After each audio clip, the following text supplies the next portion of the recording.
What's up guys, Onmaths here, and today we're looking at transformations. So, we're asked to rotate triangle T through 180 degrees about 0, 0, and we're asked to label the image A. So, I'm going to do this on the computer screen, but with this, what you do is you put tracing paper down, and you draw out this shape, which I picked the wrong one, there we go.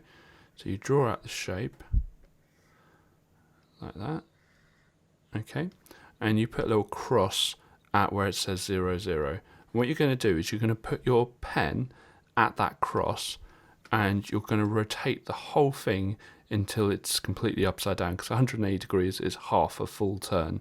And what some people do is they put a little arrow going up and they keep going until it points down.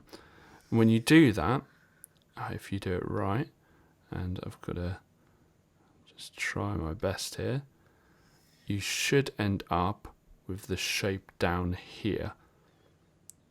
Okay, so all you've done is you've rested your pen, or you've pushed your pen against the cross, and you've just turned the tracing paper all the way around. It says label the image A, so I'm just going to put an A there. Perfect. Right, next we're asked to reflect triangle T in the line x equals -1. So we've got to first of all figure out what the line x equals -1 is. And it's just the point at which x is -1.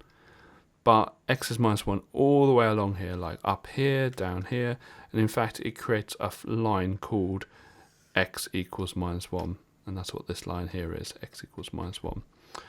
And so what we're going to do is we're going to pick a point on T. I'm going to pick this one, and count the jumps until it reaches the mirror line. So 1, 2, 3. So it's 3 jumps to the mirror line, and what we're going to do is just count another 3 jumps. 1, 2, 3. There we go. Do it for this next point. So 1, 2. So this time it's only 2 jumps. 1, 2. So it's there. And then this one, 1, 2, 3, 4. So it's 4 jumps. 1, 2, 3, 4. And then we're going to join up the points. And it says label it image B. So we'll label it with a B. Moving on with Edexcel, and this time we're asked to rotate it 180 degrees about the origin. Now, whenever you see this word origin, it's just basically 0, 0. So this is the same question as we just had. So a little bit more of a complicated shape. So it's a trapezium, so it's like that and like that. And what you're going to do is just put your tracing paper down and just do an outline. Doesn't have to be perfect, but try your best to get it as good as you can. And then we're going to rotate this 180 degrees and just rest your point on that cross, rest your pen, sorry, on that cross, and it should end up like that. And so it says, does it say to label it? Label it A. We're going to label that an A. Now it says translate trapezium T by the vector -2, -3. So to understand vectors, you've got to first of all understand that the top value is how far right it's going to go, and the bottom value is how far up it's going to go. Now you might say, well, hang on, why is it always right? Well, if it's a negative, it means it's going left. And if the bottom one's negative, instead of going up, it's going down. So what I'm going to do is I'm going to pick a point. Let's pick this top left one.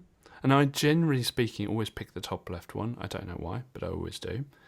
And the instructions in the vector are telling us that it's going to move -1 right, or 1 left. So what I'm going to do is just do 1 jump left. Okay. The bottom one is telling us that we're going to go -3 up, or just 3 down.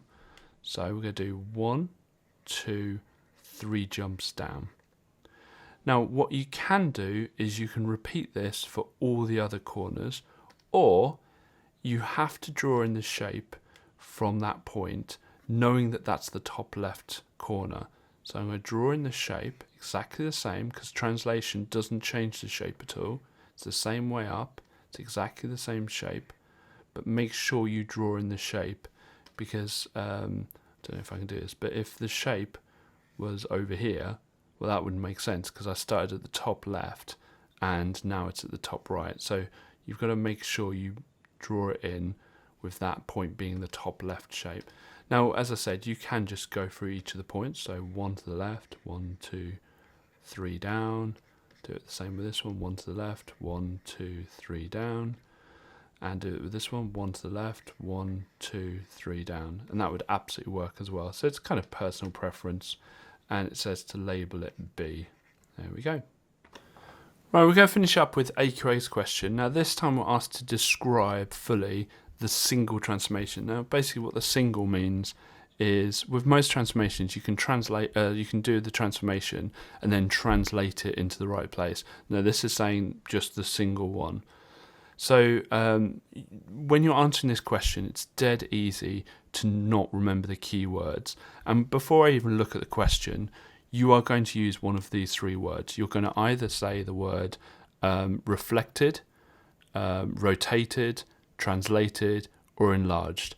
One of those 4 words, depending on the question, will get you a mark. So you must state what transformation is. Now avoid stuff like it grows or it gets bigger or it moves across or it flips or it mirrors. Use the proper maths words, because almost every paper I've seen has only allowed the marks for the proper mathematical word, and those are the 4 that I listed. So with this one, we've got to go through them. So has it flipped? No, so it's not a reflection. Has it changed its way up? Has it kind of rotated? No, it hasn't, so it's not rotation. Has it moved? Well, it has moved, but it's also grown. So it's not a translation because it has to be the same size.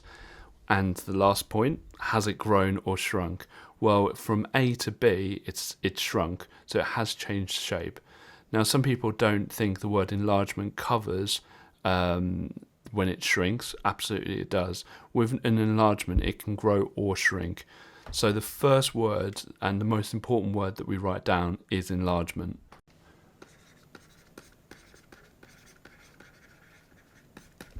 Next, we need to figure out what the scale factor is. So if I have a look at the bottom lengths in both of these, A is at 6 and B is at 2. So the scale factor is what I times A by to get to B. So we're going to have scale factor. And, well, if I times it by a whole number, it will just get bigger. So 6 times 2 will be 12. So we need to figure out a fraction. So what do I times 6 by to get to 2? So let's have a think. 6 times a half is 3. Well, that's not quite right. 6 times a third is 2. So scale factor is a third. So basically, it's just a third as long. So whatever you divide by, put at the bottom of the fraction. Scale factor has to be a times. It has to be a multiplier. Okay, so it will be a third. Finally, and this is the fun bit, is finding out the centre of enlargement. So we're looking for the centre, and it will just be a set of coordinates. So to do this, what you do is you pick corresponding angles, or corresponding vertices on both shapes. It just means the bottom left on both. And you join them up with a straight line, but keep the straight line going. So don't make the straight line stop at all. And do it for the top ones. And you can do it with 2, but I always do it with all 3. Do all the vertices I've got. And let's do it with the last ones. And you'll notice something here, something magical, that they all cross at the same point, this point here. And that is our centre of enlargement. It's simple as that. Just join them up, figure out where they cross, and that's your centre of enlargement. So to go through the transformations, whenever you're asked to describe a transformation, if it's a reflection, you need the word reflection and the equation of the mirror line. So we had x equals minus 1 before. If it's a rotation, you need the word rotation. You need the angle it's rotated and the direction if it's not 180 degrees. If it's 180 degrees, it doesn't matter whether it's clockwise or anti-clockwise. But if it's 90, it really does matter. You need both of that. And you also need the centre of rotation. So you need quite a few for rotation. For translation, you just need the word translated and the vector. And remember, right goes at the top, up goes at the bottom. And for enlargement, which we've done, you obviously need the word enlargement, the scale factor, and the centre of enlargement. So as long as you remember the information you need to give, and make sure you give one of the 4 keywords for the transformation. And as I said before, if you said flips or moves across or anything like that, it's not going to get you the mark. For this question, for instance, you don't get the mark unless you wrote the word enlargement. And similarly with the scale factor, you wouldn't get the mark if you said divide by 3. Scale factor has to be multiplied, so it has to be as a fraction if it shrinks. Otherwise, thank you very much, and I hope you enjoyed this video. If you did, please click like. If you want to see more from us, we release videos every single weekday, Monday to Friday, at 9 o'clock in the morning. Just click subscribe and the bell icon, and you'll be notified straight away. Also, if you haven't already, which I'm sure you have, check out our website onmaths.com, which is packed full of free maths resources to help you. If you just click the magic link that appears at the top of the screen, it will take you right there. Otherwise, thank you very much, and I'll see you tomorrow.